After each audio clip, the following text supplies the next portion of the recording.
hubungan keluarga. Nah, maka kenapa Islam itu sangat-sangat rinci nggih dalam di dalam fikih itu kan soal hubungan, soal hubungan itu cukup rinci gitu. Oh, keluarga yang ada namanya sendiri nggih, keluarga seayah, kemudian sepupu itu hukumnya apa, terus kemudian apa namanya, apalagi soal waris kan juga cukup dirinci semuanya. Karena apa, di dalam masalah waris itu ada hukukul adami yang harus kita berhati-hati, ya, yang harus berhati-hati. Maka kenapa para salafus soleh nih, para ulama salaf itu sampai ada satu omongan gitu ya, satu kutipan yang menyebutkan harta yang paling buruk itu adalah harta waris. Bukan kok menyalahi Al-Quran, gitu. Bukan kok menyalahi Al-Quran bahwa kita itu apa namanya kan Al-Quran kan kita sebagai orang tua harus harta yang diwariskan untuk anak gitu ya. Nah, tapi kok salaf itu mengatakan harta yang paling buruk itu harta waris. Gitu ya. Itu maksudnya adalah waris itu kan dibagikan setelah apa namanya pemiliknya meninggal, ya kan? Setelah pemiliknya meninggal, otomatis ini menjadi harta yang paling buruk di antara peluang-peluang harta yang bisa dimiliki oleh seseorang. Seseorang itu kan bisa dapat harta dari usahanya, dari pekerjaannya, ya kan? Dari usahanya, dari hadiah, nih. Nah, peluang yang ditawarkan oleh harta waris sama peluang yang ditawarkan oleh pekerjaan itu lebih bagus, peluangnya adalah yang diberikan oleh pekerjaan. Jadi yang dimaksud harta yang buruk di sini adalah perbandingannya. Kalau dibandingkan harta yang kita dapatkan dari kerja keras sama harta yang kita dapatkan dari hasil waris, itu lebih baik mana? Lebih baik harta yang dihasilkan dari pekerjaan. Jadi ungkapan bahwa harta yang paling buruk itu harta waris, itu bukan menyalahi Al-Quran, boten. Tapi di situ supaya kita yang orang awam nih, kan itu kan peringatan dari salafus soleh ya. Supaya kita yang orang awam ini, misalkan orang tua meninggal, kita gak ngejang-jang harta warisan nih. Kita gak terlalu tamak dengan harta tinggalannya. Kan kita misalkan sudah apa namanya, kita sebagai manusia kan kita punya kapasitas untuk menghasilkan rezeki kita sendiri. Begitu juga dengan orang tua, dengan konsep harta waris itu adalah harta yang terburuk gitu ya, peluang mendapatkan harta itu jadi buruk, maka sebagai orang tua juga perlu ngitung sebelum meninggal, dihitung asetnya.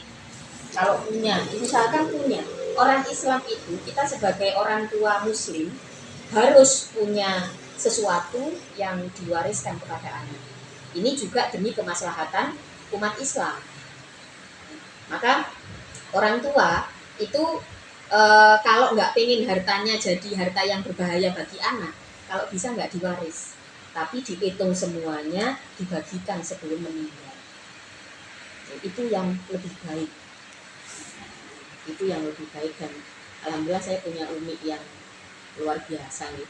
Jadi umi itu 1 tahun sebelum meninggal ngutus kami bertiga, saya, Nia sama nenek-nenek untuk ngitung aset yang dimiliki umi. Ini orang jarang yang tahu kalau umi itu punya asetnya sendiri dan itu dari mbahnya dulu, nggak pernah diapa-apain sama umi. Memang disimpan, dikit buat umi. Terus kemudian dan itu sudah dibagi rata sebelum umi meninggal, dibagi rata, bahkan waktu itu sampai perhiasan, mungkin kalian tahu umi perhiasannya banyak nih, sampai perhiasannya juga dibagi rata gitu. Terus Allah mentakdirkan umi meninggal lebih dulu dari Abi, ya kan? Umi meninggal lebih dulu dari Abi, yang secara otomatis kalau misalkan asetnya umi, ini karena bahas waris ya, supaya sampai juga paham. Kalau misalkan asetnya umi ini tidak dibagi oleh umi sebelum Umi meninggal, maka aset ini akan menjadi milik Abi. Karena hak waris itu ada pada Abi, kan Umi yang meninggal duluan. Tapi Umi dari awal sudah gini, nanti pasti saya yang mati duluan. Dan apa yang saya miliki ini ya saya hadiahkan untuk anak-anak saya.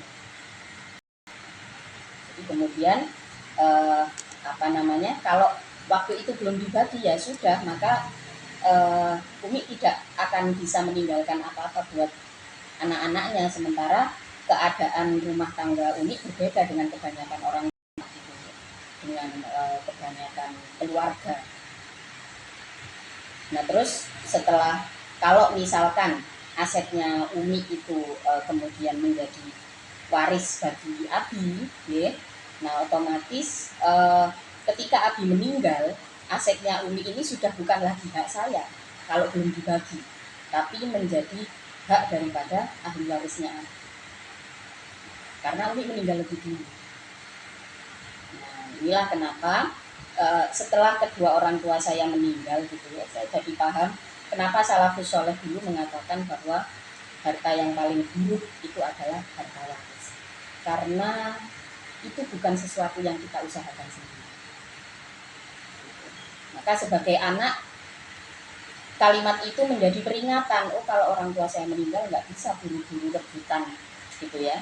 Atik nggak dalil bisa, atau atik dalil terus paham soal waris. Lagi pula kita tinggal di negara yang hukum Islam menjadi pijakan hukum negara di sini. Jadi orang Islam di Indonesia kalau ada keluarganya meninggal, misalkan dia tidak bisa menangani waris, nggak pernah belajar faraid misalnya, nggak pernah belajar faraid, terus sudah minta ditangani oleh negara, itu bisa sebenarnya, karena hukum waris di negara kita ya, yang Islam itu memang bisa, itu dipakai untuk nasional hukumnya. Nah terus bagi orang tua yang punya aset ya, yang punya harta ya, mengacu pada ucapan salafus soleh bahwa harta yang paling buruk itu adalah waris, maka baiknya memang kalau perasa sudah, kan kematian itu ada genetik ya.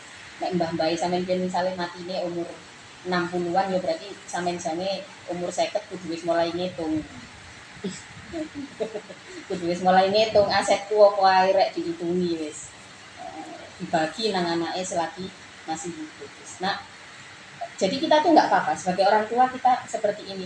Saya nggak mewaris apa-apa, lebih baik saya bagi pas saya masih hidup daripada nanti misalkan saya mati nggak bisa tenang karena kalian rebutan warisan gitu. Itu nggak apa-apa di dalam Islam. Jadi ya gitu ya. Karena ini yang dibahas adalah waris, bahkan di dalam masalah waris ini di akhir ayat sampai Allah katakan innallaha bikulli syai'in alim. Okay. Yang dimaksud hikmatul miros, okay, atau kebijaksanaan daripada hak-hak waris. Jadi Allah itu mengetahui ruwet gentenge soal waris, okay.